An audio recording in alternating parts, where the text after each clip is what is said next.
Hi, welcome. Now I'm going to show you how to convert a text value into a date. Okay, for example, what I have here is the February 3rd of 2014. Okay, there is a date, but actually you can see it is left aligned. Okay, so that means this cell is treating this value as a text.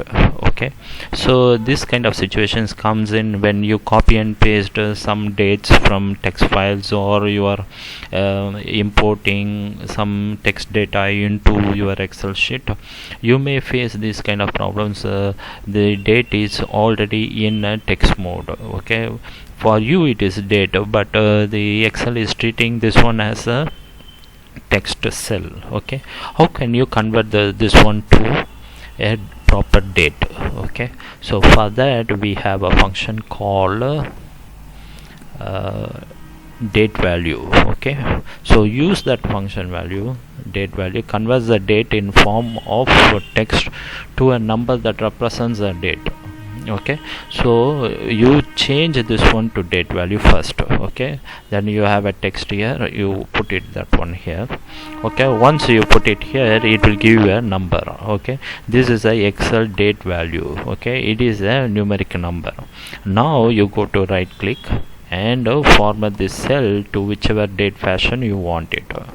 Okay, either you want it as a date fashion, and then you will see here 2 3. Now it is right aligned. You can see this is a date.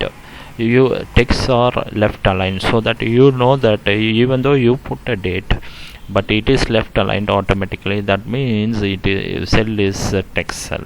Okay, so you use a date value function, then you will make it as a get a number like this. Sorry, okay, like this. Then you will use format cells to make it as whichever date format you want it. Okay, you cannot use this one to format cells to use it.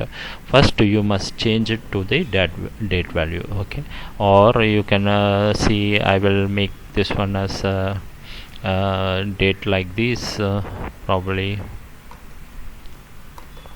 year, month and date, or like this, Monday, February 3rd and 2014. So whichever format you want, you can use the date formats only after you convert that text into date value. Okay, hope this video is helpful to you, and if you like my videos, please subscribe to my channel, and God bless you.